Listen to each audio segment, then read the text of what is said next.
Hello, everyone, and welcome. Thank you for joining us for our webinar, where we will be taking a look at a modern procurement function and what does that mean to have a modern procurement function. My name is Brandon Till. I'm the head of transformation at Soldo. At Soldo, we deal with spend management for companies, really trying to fill in that missing layer for procurement teams between, purchasing and payment to give procurement teams control and visibility of spend, in particular, everyday spending, tail spending that can cause a lot of stress and a lot of chaos within the function. So we'll be looking at it through that lens, and I'm very happy to be joined by Ashok Patel from IDC. Ashok, maybe you can give us a little introduction. My name's Ashok Patel from IDC. We're an analyst firm looking at the tech market in particular. And my area within there is the European enterprise application space. And my main focus tends to be on the kind of operational functions applications. So kind of ERP, touching on supply chain, but a big area is procurement, which is obviously great for today.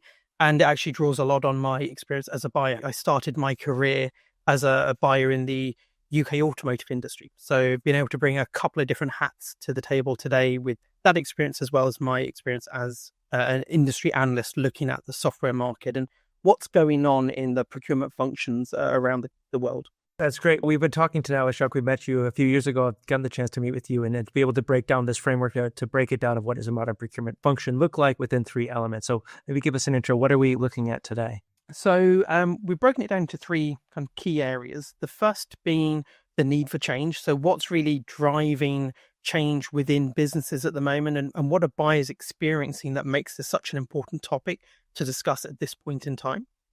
On the second level, we've got how the procurement function is evolving. So what does the modern procurement function look like in the companies that are furthest along in their modernization process? And then third, we've got some of the key areas and key elements that organizations need to embrace and that buyers need to be aware of and be driving forward when it comes to that modernization of the procurement function. Let's dive in. What is the need to change? When it comes to the need for change, obviously change has always been a part of business, but it feels like the last probably 5 years or so, there's been more happening that's affecting businesses on a very core level than we've ever seen in the past. And that's true of pretty much every company, irrespective of the industry or the country they're operating in. And when we kind of have a look at those different challenges, I broadly categorize them into 3 key areas. The first is more of a kind of a geopolitical and macroeconomic space. So some of the geopolitical tensions that we've seen that are reshaping supply chains and the way that businesses operate. But on top of that, we've got inflationary pressures and interest rate fluctuations that we've seen have a big impact in Europe, particularly in terms of how organizations are being able to invest going forward. And then on top of that, really over the last, let's say, year or so, we've seen a huge rise in concerns around international trade, treaties, tariffs, and the like, all of which is adding a lot more complexity into what buyers have to deal with on a day-to-day basis. So that's that kind of external macro perspective. Then the next level down, we have kind of more traditional procurement challenges. So we've got regulatory concerns, most recently around ESG, particularly in Europe. That's driving a lot of change and a lot of renewed focus when it comes to buyers. We also have some of the budgetary accountability elements as well that come into play, with businesses being a lot more focused on their finances and where their budget is going, getting more for less, essentially. On top of that, we have obviously supplier risk, a big factor that's been happening in Europe with the way that the finances are going, companies going bust or potentially having problems with their finances. And then we've got the broader digital transformation, something that's kind of been on the agenda for 10 years or so, but it's really coming to the fore and has accelerated over the last couple of years. And then another step down, we've got the kind of almost internal functional challenges you see within procurement. So, as a buyer, you're dealing with those internal disconnects and lack of integration, both with your applications and your processes around the business. As a result of that, you have the immature data sets that result from that, not having the full visibility that you need of what's happening in the organization. You're also dealing with a lot of manual processes and also maverick spend, where different teams are going out and spending money in a way that hasn't really been approved and isn't really going through the proper channels. Interesting. I think at Soldo, what I've seen is people coming to us for, I like your categories. I think it's largely for reasons 2 or 3. Some people coming saying, we're looking for some more control of this uncertain economic environment, the sort of reason 1 you gave. But how do we help better control our spending and getting better visibility of this thing. And the other one would be more operation 3 of saying, how do we help speed things up? We're kind of not operating at the speed of the rest of business. And the procurement function in particular is trying to say, how do we keep up? How do we do more with less? Can you give us a way to speed things up? So I could see between those two, whether it's control or whether it's speed within the business, we've definitely seen people looking for as well. Absolutely. And it's these kind of challenges that are then kind of leading companies to actually explore, how do you reimagine procurement so that it's less exposed to a lot of these challenges and can actually help you kind of take the next steps in terms of becoming a more forward-looking procurement function, procurement team, and individual buyers as well. So yeah, a lot of those pressures are kind of reshaping, remolding procurement as they are in a lot of other parts of the business as well. I mean, if we have a look at that shift in procurement function, what I've got here is the kind of traditional sense of what procurement is, which is very much focused on transactional tasks, a lot of focus on kind of administration in and around that, a big focus on costs, because obviously procurement tend to be the area that costs come into play the most. But on top of that, we also have a very kind of inward and backward looking function. So one that's really focused on being reactive as other parts of the business take actions and having to try to kind of rein in some of that spend, and very focused on manual kind of administration, having to try and gather it all as the buyer yourself, rather than being able to rely on other tools and technologies that you have. But as I mentioned, we are seeing that transition, and it's really a shift from that inward backward look to a kind of outward forward looking function.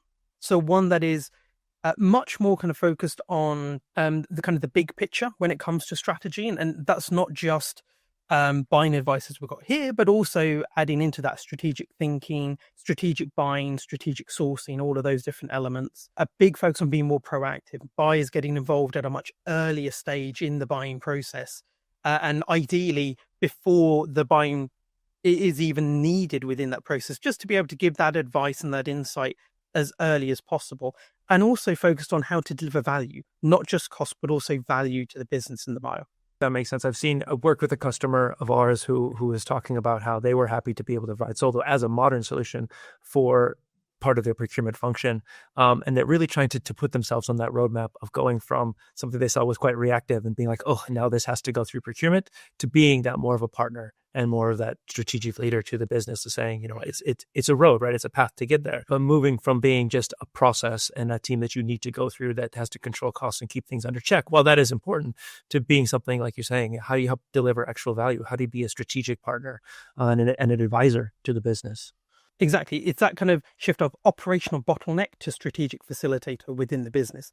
You still need to do a lot of the core elements, but you can do it in a smarter, more efficient way that helps other parts of the business rather than is seen as a hindrance. And that actually, I think, brings us nicely on to some of the key elements that we see as important for organizations that are trying to embrace this concept of the modern procurement function. And we can break it down into three core categories. So we've got technology, we have process, and we have mindset. It's important, I think, to highlight that all of these need to be done in collaboration and conjunction with each other. But I think it's good to try and separate them out, because there are some core elements within each of these that really need to be delivered upon in order to help that transition process. So if we start with technology, just as a first point, I think it's fair to say that procurement is probably the lowest priority for a lot of businesses when it comes to investment in technology. And we can see some of our data points here from a survey we've done across EMEA, where half of all buyers say they're still dependent on on-premise applications, and nearly 2/3 say that their applications are just not fit for purpose for their daily requirements. And, you know, I've had that experience myself as a buyer. When I joined the buying team around 15 years ago, we were still using applications that were built in the late 80s, early 90s. They hadn't really been updated or modernized. And we were actually running 2 different procurement systems across 3 different sites. And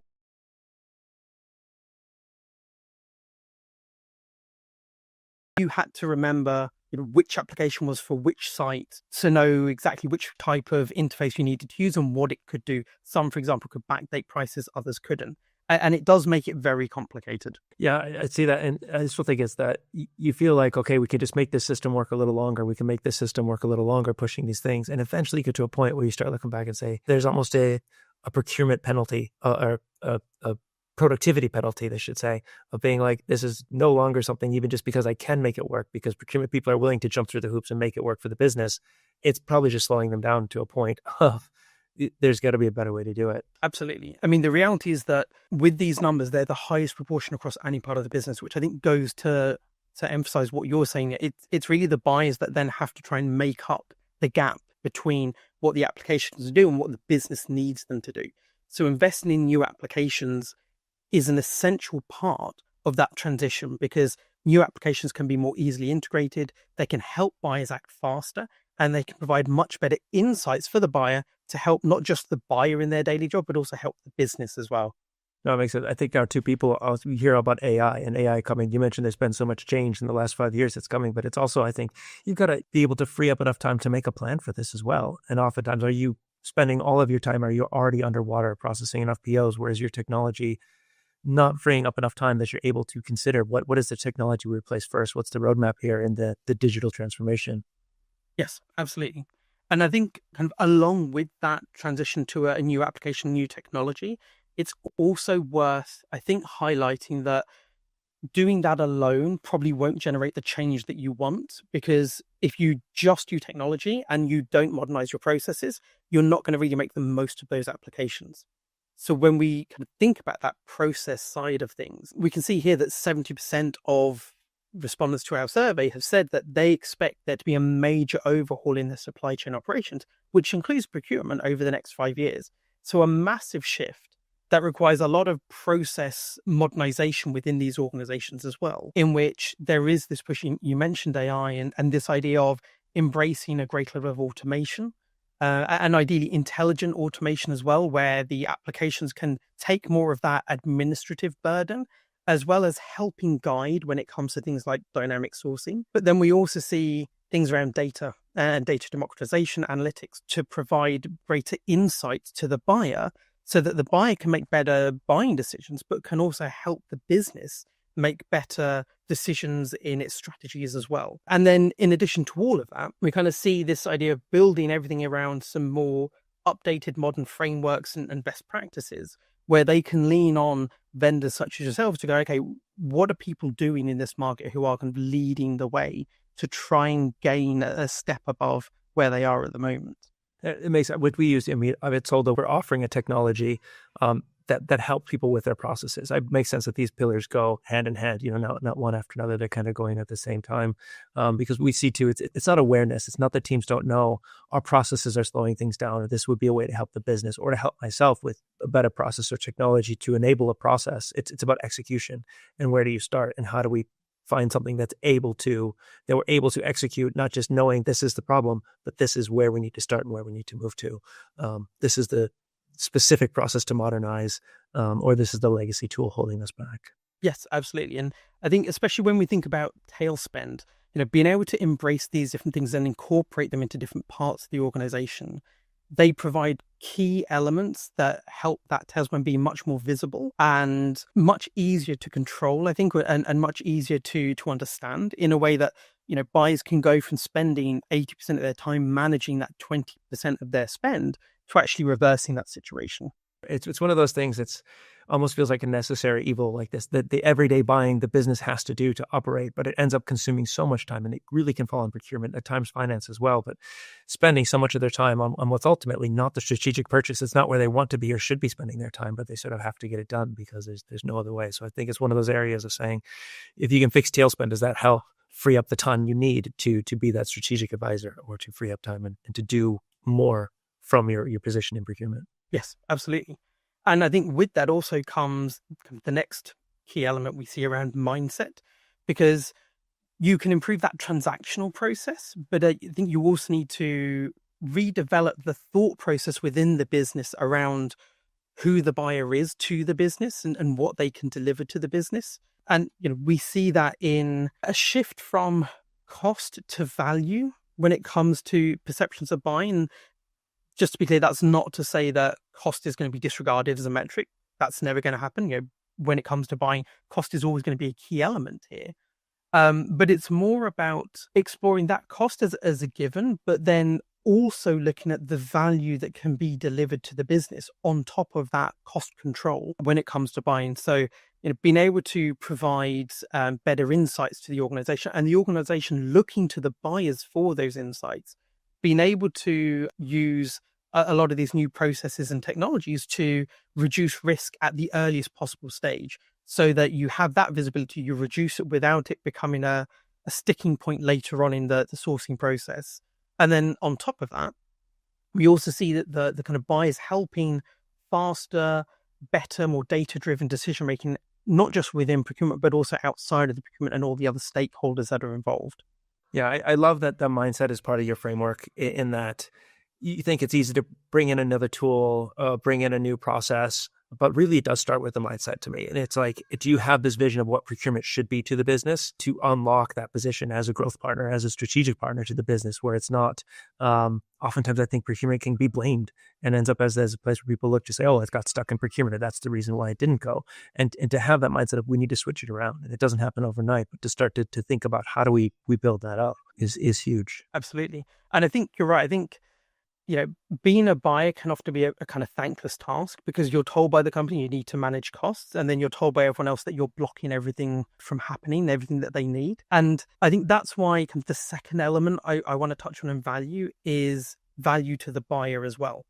Because, as I kind of mentioned, that idea of procurement being a bottleneck, no one goes into procurement to hold things up. No one goes in to be a bottleneck.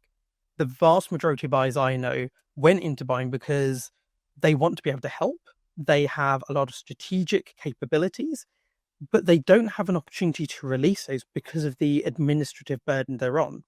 I've had my fair share of experiences where, I've had to bury myself in spreadsheets for days upon days to try and tally up a purchase order to a invoice to a payment to figure out where there was an anomaly because we had underpaid or overpaid a supplier. And it's not a particularly fun experience to wake up in the morning going, okay, another day where I'm just head down in a spreadsheet rather than thinking about what could be next for the organization. We did a study ourselves earlier this year around productivity and employees. And we saw that about making funds available to the business. Like you're saying, if you're stuck there doing spreadsheets, trying to make sure you're covering costs, which is the role of procurement, but at the same time, how do you help enable that business? And there was a couple of things that really stood out to me in that study.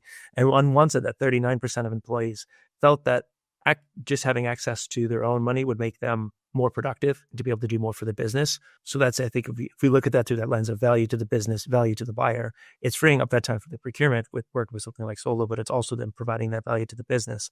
Because the other side of that was it was 66% of senior leaders were spending more than 6 hours a week just on spend admin and dealing largely with that tail spend or everyday spend or within T&E or these other areas. How do they help reconcile that spend? So you have multiple people across the business, heads in spreadsheets, doing this stuff, regular everyday management tasks, and you're not doing your other job, which is helping to grow the business, helping to move things forward. Exactly. And so I think that's kind of the element that I think often gets lost in the conversation about values.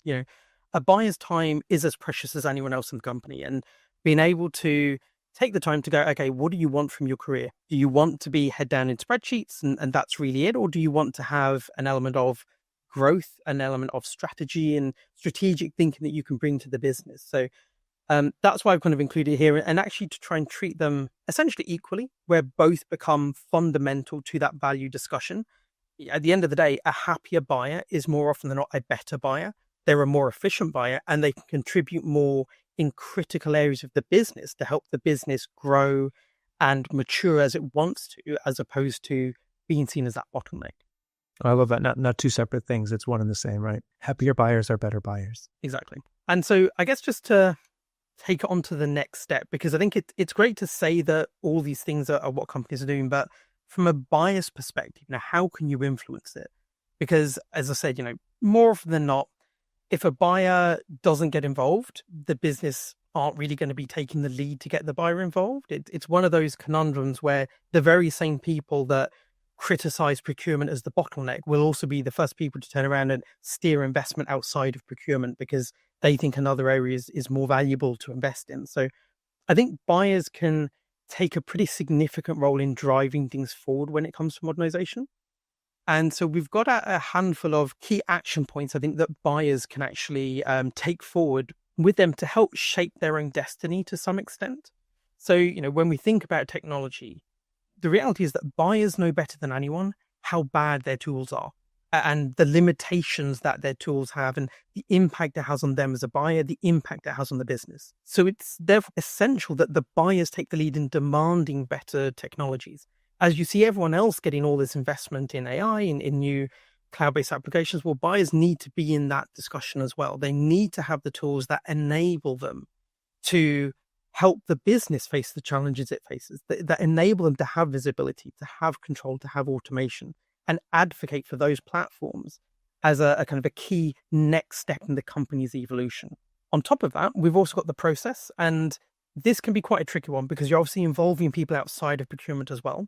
But I think it's really important, especially when it comes to things like tail spend, to try and really emphasize and take ownership of that tail spend. It will involve collaboration, a lot of collaboration with finance, sales and marketing, with operations, and all of the other teams that you're involved with. But by taking hold of that tail spend and by bringing in clearer policies, by trying to automate as much as possible where applicable and drive easier approval processes, for example, and by ensuring data flows more seamlessly, not just from the internal stakeholder to use the buyer, but also back again to emphasize, actually, if you'd brought me in earlier, I could have saved you this much money or saved you this much time. That can help build a much more robust ecosystem in and around this more fragmented spend and turn it from very fragmented, very dispersed, very kind of individualistic into something that is much more collective and strategic in the processes that happen. And then finally, on the mindset side, I think it's really important that buyers embrace and emphasize their strategic potential.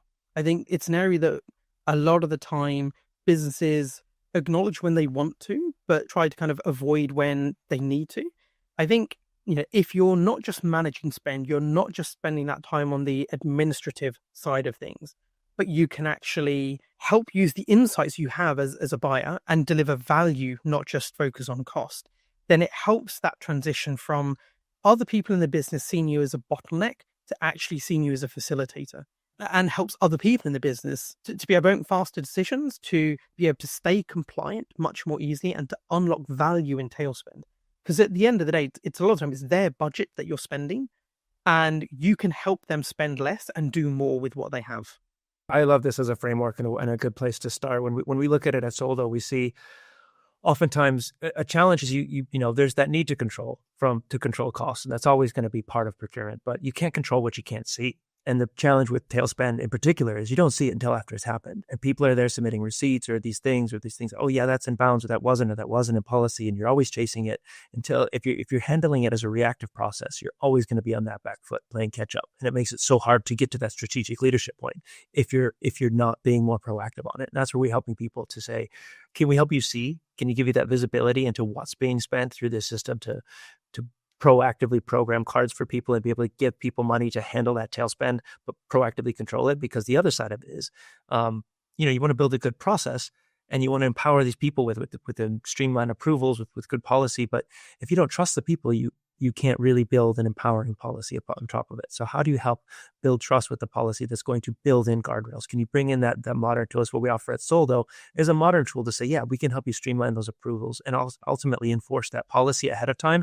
So your process is one built on trust. It's one built on a way to control spending while empowering people. And it's one where ultimately, if you free up time, if you can get rid of that tail spend, I think for procurement, you can really help to become that strategic leader because while it's not a huge amount of spend in terms of value, in volume, it's a lot in terms of value, it's so much in terms of time that ends up being like more POs and not solving that problem. Yeah, so a little bit on Soldo, if people aren't familiar, we do provide this spend management platform, this combination of a tool that you can give employees access to company funds through cards, whether it's physical or virtual. They have access to a mobile app, whether you can track it, ask for funds, get permissions, and then keep everything in one platform. So all of this T&E spend, it's going through that streamlined process. It is giving you control. It's giving you visibility, and all of that decentralized purchasing that's going around, you're setting the rules ahead of time, and giving teams a way to do it. It's instead of me telling you about it, an easier way to do it, there's a QR code on screen. You can scan that and get all a number of assets about how to tame your tail spend and things we can do. Something we've helped a lot of companies with. And I think if you combine this with some of the insights, I appreciate the stories and insights speaking from the experience and the framework. I think it's a way that you can take control and start putting this into action, demanding better tools, owning that process, and ultimately leading strategically. Do you have any final thoughts or final words, Ashok? The main thing from my side is, as a buyer, it is essential that you do take ownership of it, because no one else in the business will. And I know from experience how demoralizing it can be to always be seen as that bottleneck. And you don't have to be. There's ways not to be that, and there's ways not to be seen as that. So yeah, it's really a case of taking that ownership, really driving forward that modernization process in procurement so that you as a buyer can do what you want to be doing on the strategy side rather than doing what you have to do on the administrative side. I will leave it at that as a way to free up to be agents of change in the business. I guess everyone's fate is in their own hands. Well, thank you for the framework. Thank you for spending time. Hopefully everyone found this insightful. I am Brandon Till from Soldo. Appreciate spending time today, and I hope you take some time to look us up. Thank you, Ashok, for your time and sharing all this insight with us.